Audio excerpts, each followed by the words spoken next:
A huge welcome to this special IoD99Bites live from VivaTech Summit in Paris, which is pulling together some of the best entrepreneurial and startup and investor talent from across Europe and the world to talk about some of the key technology trends going on in our world environment, some of the futurology aspects of where technology could be doing and what it could be doing to affect all our lives going forward.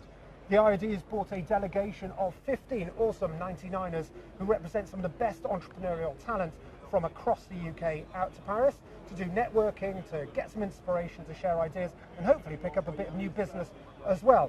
I'm joined by one of these amazing 99ers now. Kieran, what do you do?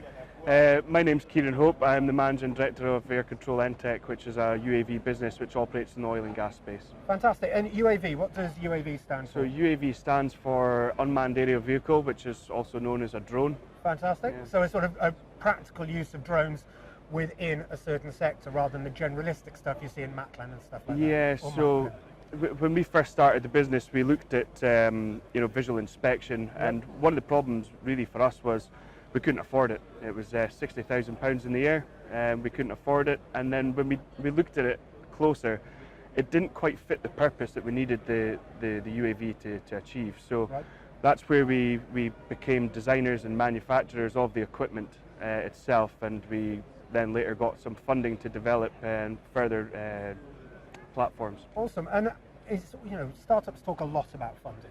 It's a key thing. You go to many startup events, or you need to do this funding, you need to do that funding. How did you actually find the funding rounds yourself? Was it easy? Did you know where to go? Did you get support? Did you get advice? What was the route journey for you? I guess for us, we were quite lucky in the sense that part of the Aberdeen City deal where we're based, there's part of that came the Oil and Gas Technology Centre.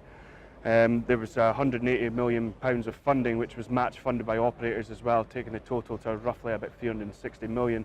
So we got a small proportion of that to go and research and develop some more products which can deliver faster results, but also mitigate risk as well. So instead of putting guys in harmful areas. So it's not only providing value to the business, it's providing value from a health and safety perspective, and autonomizing an area which hasn't had that sort of automation before. Yeah, I mean the market for us is saturated with visuals. It's what we call them, which is basically just your photography and your videos.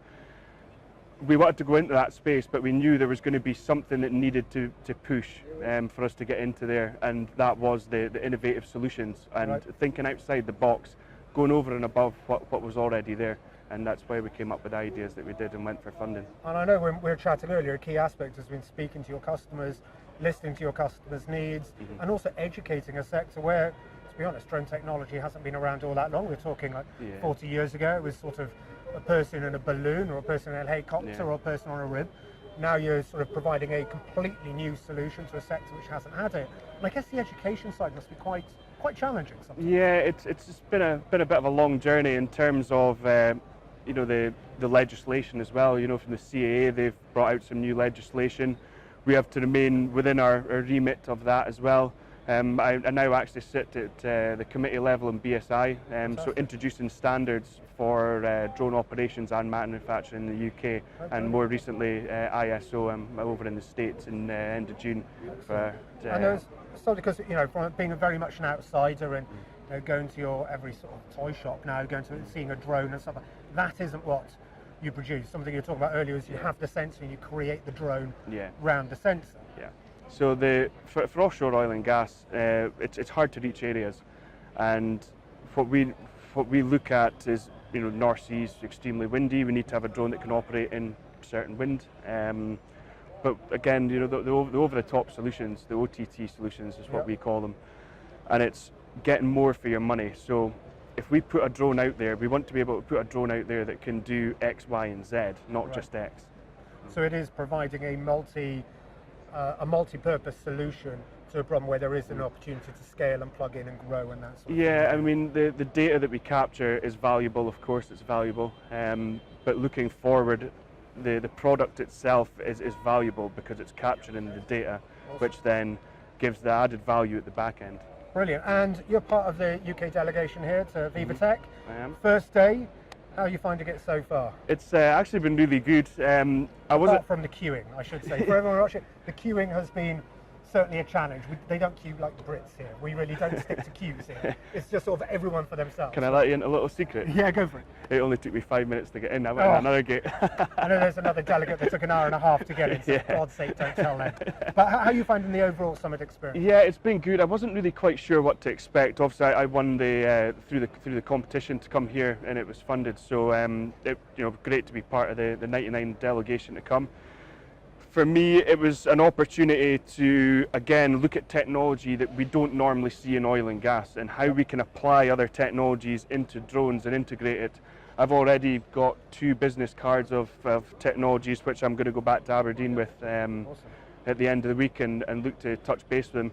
Because we're in the UK doesn't have all the innovative solutions, but we don't get a lot of chances to go around the world and see what everybody else has got. So in that terms, it's been really good. Awesome. And also the Airbus drone taxi was there. So that was a good thing to see. For me, it's not that space that we operate in, so it's really good for us to see something like that. And for me, being a Trekkie, there was a sort of a VR experience to sit on the Enterprise's deck and be one of the deck people there. So for that, for my purpose, that's been awesome in itself. I can see you walking around there with a big grin on. So I know, yes, I could be a Trekkie. Finally, I could be Captain Picard.